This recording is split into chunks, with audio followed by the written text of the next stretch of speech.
नमस्कार मित्रों, अनंत कथा सागर चैनल में मैं डॉक्टर आदित्य पाराशरी आपका फिर स्वागत करता हूं।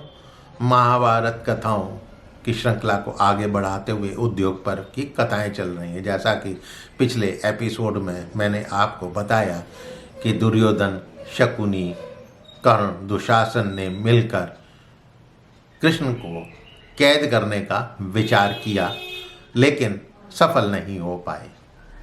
अब उसके बाद क्या होता है?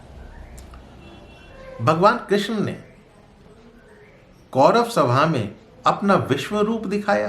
क्यों, कैसे और किसको दिखाया?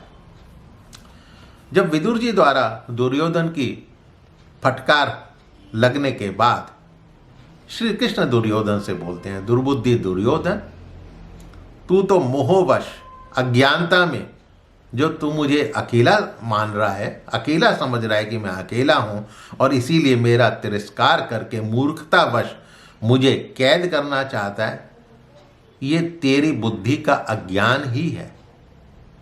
तेरी बुद्धि भ्रमित हो चुकी है। देख, सब पांडव यही हैं, अंधक और वृष्णि वीर भी यही हैं, आदित्यगण, रुद्रगण, महर्षियों सहित वसुगण भी यही हैं। ये कहकर केशव ऊंचे सुर में अट्टहास करने लगे। उनके शरीर में स्थित अंगूठे के बराबर छोटे शरीर वाले देवता आग की लपटें छोड़ने लगे। ललाट में ब्रह्मा और वक्षस्थल में रुद्रदेव विद्यमान थे। समस्त लोकपाल उनकी भुजाओं में थे। उनकी दोनों भुजाओं में बलराम और अर्जुन का प्रादुर्भाव हुआ। भीमसेन, युधिष्ठिर तथा माद्री नंदन, नकुल, सहदेव भगवान के पृष्ठभाग में थे। शंख, चक्र, गदा, शक्ति, हल, नंदक नामक खड्ग भुजाओं में चमक रहे थे। नेत्रों, नासिका छिद्रों से, कानों से ज्वाला निकल रही थी। समस्त रोमकूपों से दिव्य किरणें निकलने लगी थीं। उस रूप को देखकर समस्त राजाओं के मन में डर समा गया, भय समा गया और उन्होंने अपने नेत्र भय के मारे बंद कर लिए।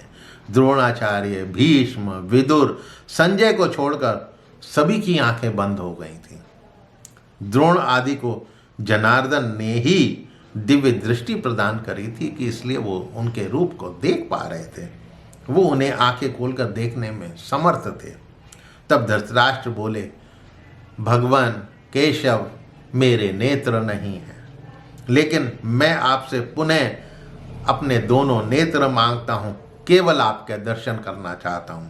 आपके सिवा मैं यहाँ पर किसी और को देखना भी नहीं चाहता। तब भगवान कृष्ण ने कहा कि आपको 2 अदृश्य नेत्र प्राप्त हो जाएं। धृतराष्ट्र को अदृश्य नेत्र जो हैं तुरंत ही मिल जाते हैं। ये देखकर सभी नरेश राजा आश्चर्यचकित रह गए और मधुसूदन की स्तुति करने लगे। उसी समय सारी पृथ्वी डगमगाने लगी, समुद्र में खलबली होने लगी। श्री कृष्ण ने अपने उस दिव्य स्वरूप एवं विचित्र ऐश्वर्य को उन्होंने समेट लिया। तब कृष्ण ऋषियों से आज्ञा लेकर सात्यकी और कृतवर्मा का हाथ पकड़े सभा भवन से चल दिए। उनके जाते ही नारद आदि महर्षि भी अदृश्य हो गए। सारा कोलाहल शांत हो गया। बाहर उनका सारथी जो है दारुक, वो रथ लेकर तैयार खड़ा हुआ था। तो जब धृतराष्ट्र को लगा कि अब कृष्ण का रथ आ गया और वो जाने वाले हैं, तो भगवान कृष्ण से धृतराष्ट्र बोलते हैं, जनार्दन, पुत्रों पर मेरा बल कितना काम करता है ये आप देख ही चुके हैं। आपसे कुछ भी नहीं छिपा है। केशव, मैं भी चाहता हूँ कि पांडवों के साथ संधि हो जाए और उसके लिए प्रयत्न भी करता हूँ, परंतु मेरी इस अवस्था को समझकर आपको मेरे ऊपर संदेह नहीं करना चाहिए। अब धृतराष्ट्र जो है बड़ी आसानी से अपना पल्ला छुड़ाना चाह रहे हैं, अपने को अलग करना चाह रहे हैं। पांडवों के प्रति मैं भेदभाव नहीं रखता। दुर्योधन से जो हित की बात बताई है वो आपको ज्ञात ही है। तब कृष्ण ने धृतराष्ट्र तथा अन्य को संबोधित कर कहा, कौरव सभा में जो घटना घटित हुई है उसे आप लोगों ने प्रत्यक्ष रूप से देखा। मूर्ख दुर्योधन किस प्रकार अशिष्ट की भांति आज रोषपूर्वक सभा से उठकर चला गया था। उधर महाराज धृतराष्ट्र भी अपने आप को असमर्थ बता रहे हैं। अतः मैं आप सब लोगों से आज्ञा चाहता हूँ। अब मैं युधिष्ठिर के पास जाऊँगा और फिर कृष्ण जो है वहाँ से निकलकर पहले अपनी बुआ कुंती से मिलने के लिए चले गए।